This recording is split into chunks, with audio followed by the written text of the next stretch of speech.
Hi friends, it's November 10th, 2014. Lynn and Jamie here, continuing our assignment. Last night there was a break-in at Grandma U's. Somebody broke in and beat the harp to death, broke it into bits. So the plan has shifted once more, quite obviously, and once more we are instructed to facilitate a back to basics session.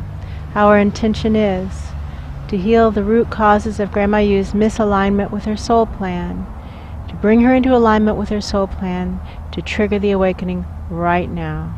And with that, it begins. And instantly I'm falling down, just falling down. It's like plummeting through a dark hole, and I'm landing on the floor. Thump. I must be the Oddsmaker, and then immediately, like, the crowd of thugs closing in, and they're beating me until I'm unconscious. And that's true. Now I am in really, really, really bad shape, and so I'm just going to pick him up by merging and just shoot right on up into the time corridors. Okay. Whoa. Oh. Is everybody here? Now I feel like I'm carrying the Oddsmaker. Yes, before over I felt your like I shoulder. was him, but now I feel like I'm carrying him. Yes. And now we're just going back in time, and we're in his office now, and he looks really, really shaken up. Yes. This is before the incident occurred, but he has the memory of it from the future, but the imprint of it is not yet there. And he's showing me where on the floor there's like a hole cut out of the floor, but like covered up. They sawed it out, but then covered it with a rug or carpet or something. And he says, I stepped there and boom. Yeah, through the hole. And that was about the last thing that I really remember. I have certain healing skills. And there's damage to your brain caused by what happened. Your beautiful, beautiful, beautiful brain. Big, dense. So if you're willing, I'd like to facilitate a healing session for you. Yes. Wow, the brain, the beautiful brain. Okay, waving my learner's permit. I'm just going to start drawing out the traumas right there. We're just drawing it up. Big clumps and lumps of, looks like brain tissue smashed into uselessness. So we're just drawing that out, and it's like this. It's interesting. A skeleton of the brain. That's true. Is coming into view. A nice, clean skeleton, and we will grow a new brain. We'll just clear away the traumatized parts. Clear it away. Just send it up, and we're sending it right on up to evidence. The skeleton of the brain looks like a tree that's lost all its leaves. That's true.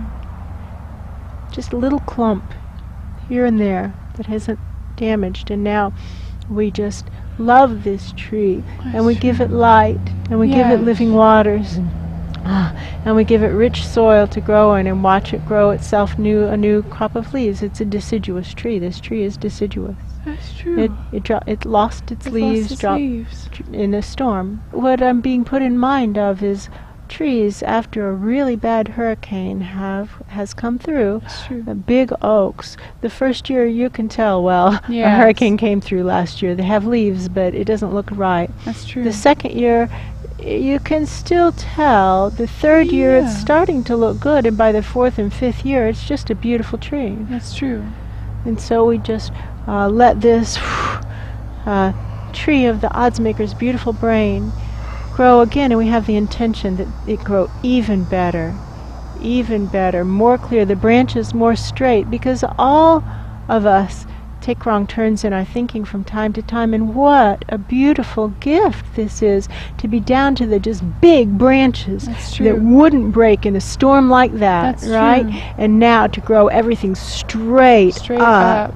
Somebody upstairs is watching this Oddsmaker's beautiful brain grow anew, because he wants to know what's true. That's true. He just wants to know what's true. He doesn't have theory. He doesn't have pet theories. No. He doesn't have pet theories. He just wants to know. He just wants to know it's true, and he says numbers don't lie.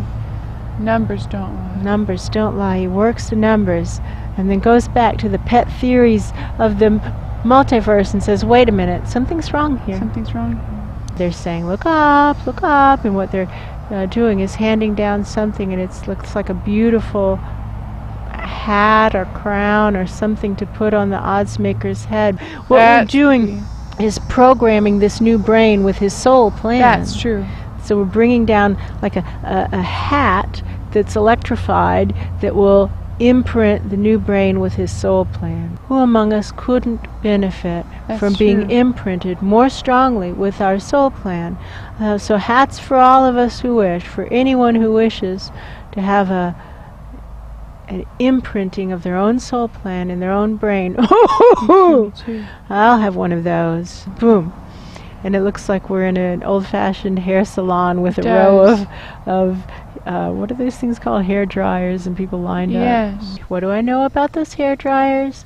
They seem to be on a timer. We don't decide when we're done. They click off when we're done.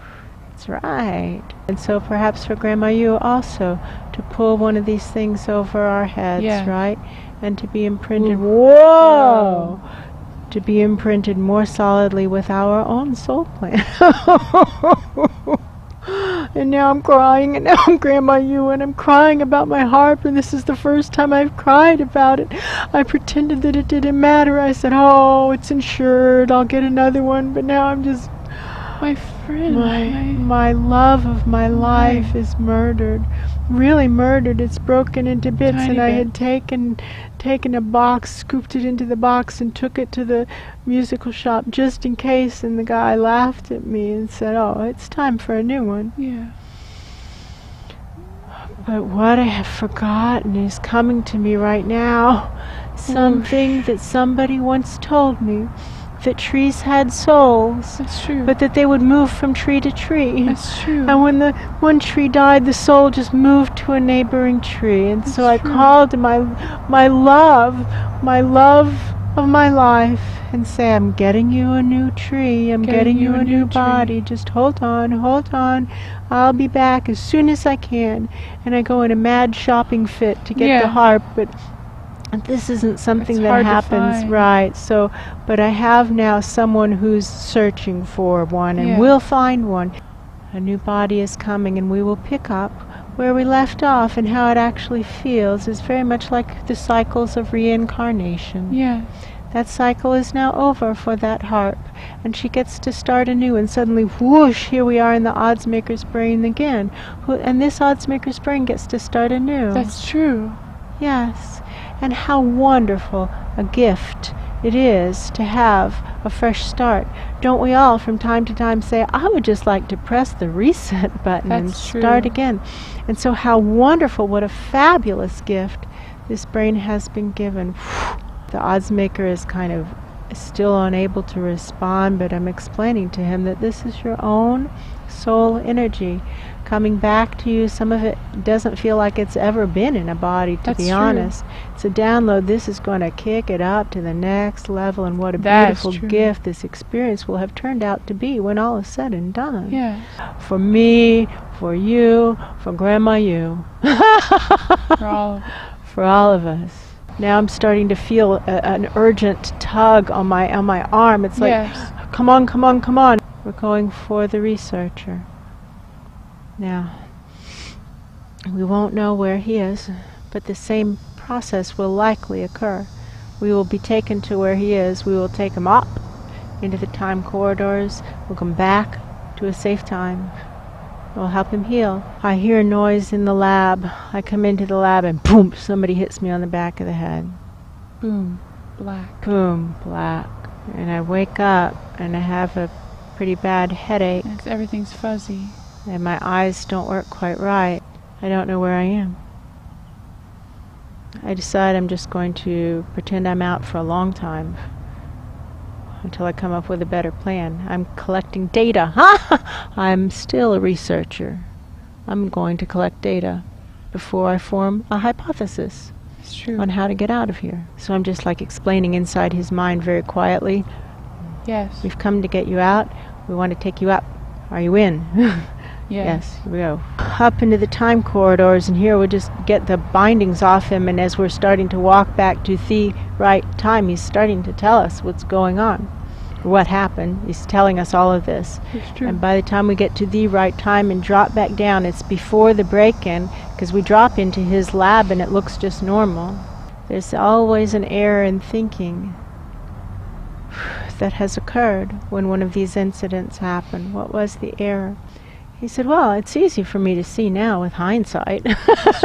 He says, it's always easy with hindsight, and I have the benefit of hindsight right now. And that's that I could see in this experiment that there were definitely people who did not want the experiment to succeed, but I somehow thought it wouldn't apply to me. It's true. Wow, who among us hasn't made this mistake, right? Me too, We can see it playing out in the world around us, but we think, oh, well, that's for them and not for me. That's true. Well, me too, me too, me too, me too, me too, me too. So with your permission, sir, I have certain healing skills, and if we can merge, and then we just undo this error of thinking not only for you, and not only for me, and not only for this small group of us here, but for the multiverse of Grandma You, well then maybe some important good will come out of this That is true. little incident. Are you willing? Are you willing? Yes. Fire hose of truth just blasting up right on up through this lab, and all labs, ooh, wow, this is pointed, all labs that purport to search for truth while in fact doing something else. This is not about your lab, sir. No, This sir. is about many other labs. There are labs all over the multiverse that purport to do what your lab is actually doing, but That in is fact true. are doing something entirely different. A pure search for truth now is what can occur in more than one place. And think what a beauty it would be if any of your peers actually were interested in discovering the truth. That's true. He seems to think it would make a wonderful difference in the speed with which this could unfold. That's true. He says we could get there so fast. And I see Grandma You herself, and she's grieving her heart. Yes. But her channels are being blown up by the grief. Grief and joy can both open the heart. Grief and joy can both blow the channels up. That's It's true. how we choose to relate to them That's that true. matters. Something good can happen and we can choose to draw our channels down thinking, oh, it's all about me. That's true. And something bad can happen and we can choose to draw our channels down thinking, oh, God is punishing me. That's true. But we can equally well choose to put our channels up and say, this is a significant message. You have my full attention. That's true. What now? What now? What now? This is a significant event. You have my full attention.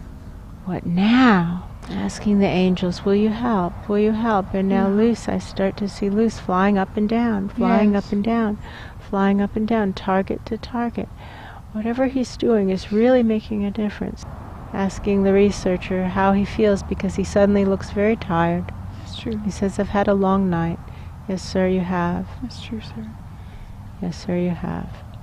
It's been an honor being able to help. I would like to do a closing process. And now I must include the Oddsmaker in this as well. That's true. So it's kind of like I see him coming with us, or coming with us as if he's on a gurney, is the word, a gurney. And these two old friends, I can see the Oddsmaker, he seems to be conscious because he looks like his head is bandaged, but he looked over at the researcher and smiled at him, and I think that the researcher took his hand and squeezed it. Yeah.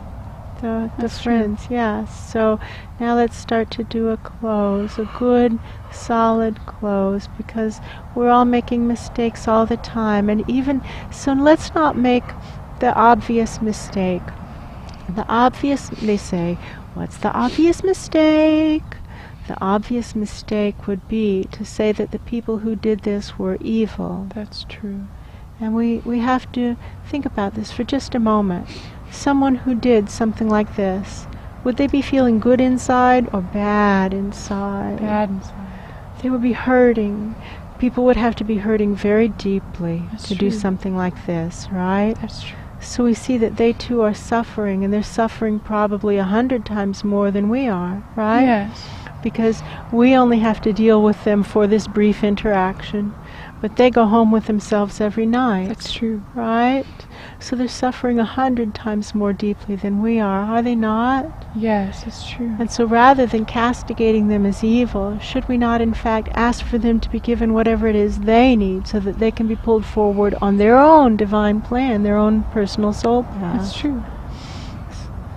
So let's do that right now for all of us. May we all be given whatever it is we need to move forward on our soul path. All of us right now, each of us, from the people who did this to the Oddsmaker and the Researcher themselves, right on up to Grandma You. Me too, me too, me too, me too. May we all be given everything that we need to move forward on our soul plan, and knowing that we have in fact already been given everything we need, may we have eyes to see it. May we choose to see it. And now knowing this is the moment of choice, and that no one can make our choices for us but us. That's true. Each of us right now has the opportunity to choose to see that we have enough to live the lives we've come here to live. We are enough to be who our souls want us to be. We can do it.